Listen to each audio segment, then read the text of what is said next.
Quien se vanagloria de su propia justicia y niega la necesidad de arrepentimiento o agradecimiento a Dios no puede ofrecer una oración verdadera.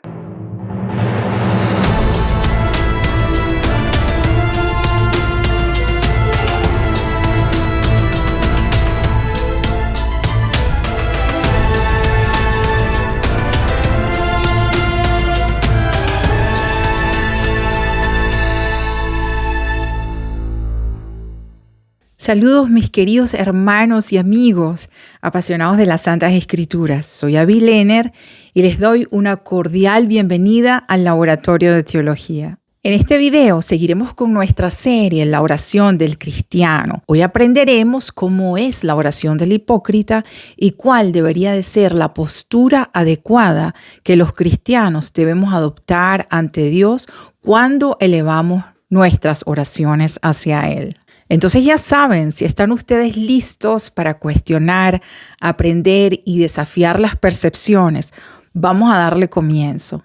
La oración del hipócrita. En el video anterior aprendimos cómo la oración actúa como el vínculo mediante el cual el hombre se comunica con Dios. A través de ella establecemos una conexión íntima con nuestro Creador en la cual Él se deleita. Adoramos su nombre, confesamos nuestros pecados, hacemos peticiones, expresamos gratitud por las bendiciones recibidas y compartimos nuestras preocupaciones. Y lo mejor de todo es que Dios ha dispuesto que la oración tenga esta tan importante función. Sin embargo, como humanidad caída, sabemos que la disciplina de la oración es una de las más difíciles y controversiales para los cristianos. Y por supuesto, no podría ser de otra manera, pues sabemos muy bien que la vida cristiana no es fácil y está llena de obstáculos e impedimentos que solo pueden superarse de la mano y con la ayuda de Dios.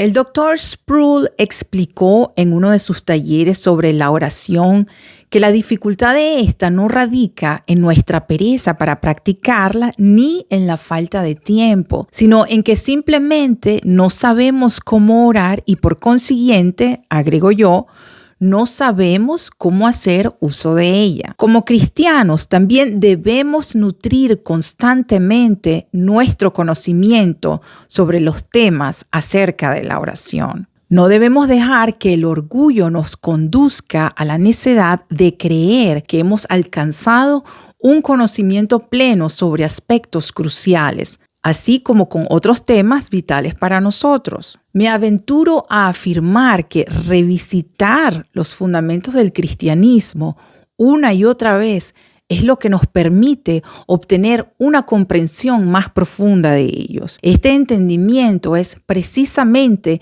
el timón que dirige nuestro camino. En Mateo 6, del 5 al 15, el Señor Jesús nos enseña sobre la oración y primero nos advierte sobre cómo no debemos orar. Esto lo leemos en Mateo 6, del 5 al 6. Y cuando ores, no seas como los hipócritas, porque ellos aman el orar en pie en las sinagogas y en las esquinas de las calles para ser vistos de los hombres. De cierto os digo que ya tienen su recompensa.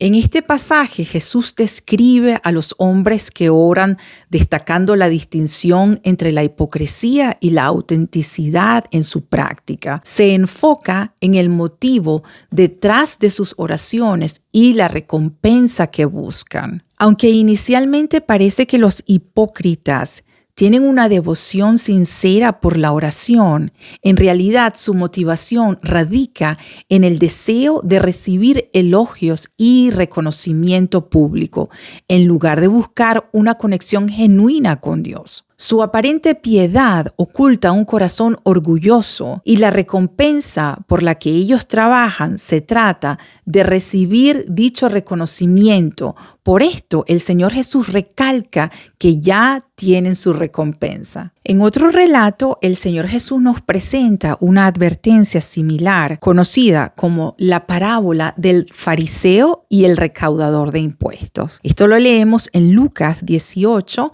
del 10 al 14. 2 hombres subieron al templo a orar. Uno era fariseo y el otro recaudador de impuestos. El fariseo, puesto en pie, oraba para sí de esta manera: Dios, te doy gracias porque no soy como los demás hombres, estafadores, injustos, adúlteros, ni aun como este recaudador de impuestos. Yo ayuno 2 veces por semana, doy el diezmo de todo lo que gano. Pero el recaudador de impuestos, de pie y a cierta distancia, no quería ni siquiera alzar los ojos al cielo, sino que se golpeaba el pecho diciendo: Dios, ten piedad de mí, pecador. Os digo que éste descendió a su casa justificado, pero aquel no, porque todo el que se ensalza será humillado, pero el que se humilla será ensalzado. El fariseo, considerándose virtuoso, ofreció una oración defectuosa al presentar a un Dios un registro de sus propios méritos en lugar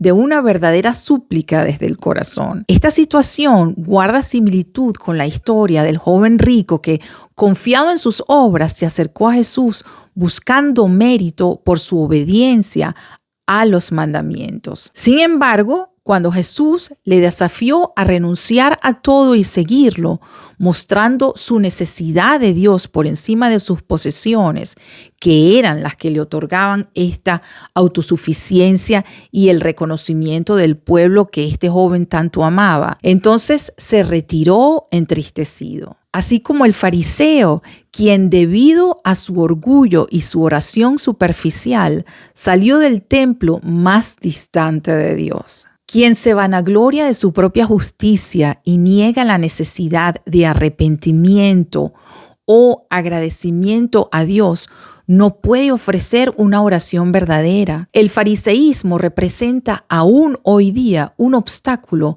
para la autenticidad en la oración. Otra forma en la que la Biblia nos advierte sobre cómo no deberíamos orar es la oración mecánica o la oración de los gentiles. Esto lo leemos en Mateo 6, del 7 al 8. Y orando, no uséis vanas repeticiones como los gentiles, que piensan que por su palabrería serán oídos. No os hagáis, pues, semejantes a ellos, porque vuestro Padre sabe de qué cosas tenéis necesidad antes que vosotros le pidáis. Jesús nos enseña que al orar debemos evitar repetir frases vacías como si fuera un mero lenguaje técnico. La palabra vana debe centrar el versículo que leímos anteriormente. Sabemos que Dios no se impresiona por las apariencias, entonces usar fórmulas fijas para orar sin sentirlas en el corazón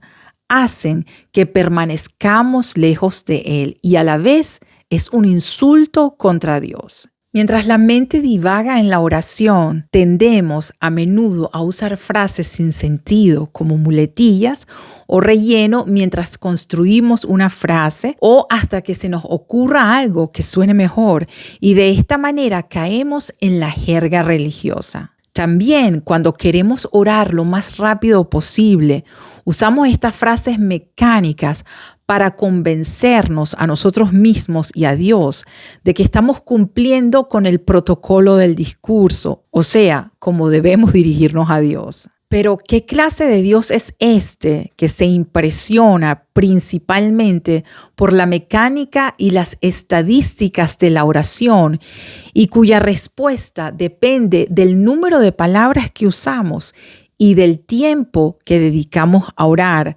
Se preguntó el teólogo John Stott, y realmente esto es una falta grave hacia el Dios Altísimo, porque lo estamos subestimando por completo y Jesús nos prohíbe el orar cuando la mente no está comprometida con Dios. Aunque esto no justifica descuidar nuestro deber de orar, al contrario, nos insta a orar más fervientemente, rogando por la restauración de nuestra mente. Juan Calvino dijo: los creyentes no oran con la perspectiva de informar a Dios de cosas que le son desconocidas o de entusiasmarlo para que cumpla con su deber o de instarlo como si él estuviera renuente. Por el contrario, oran para que sean movidos a buscarlo, para que puedan ejercitar su fe al meditar en sus promesas, para que sean aliviados de sus necesidades al ser arrojados en sus senos. En una palabra, para que puedan declarar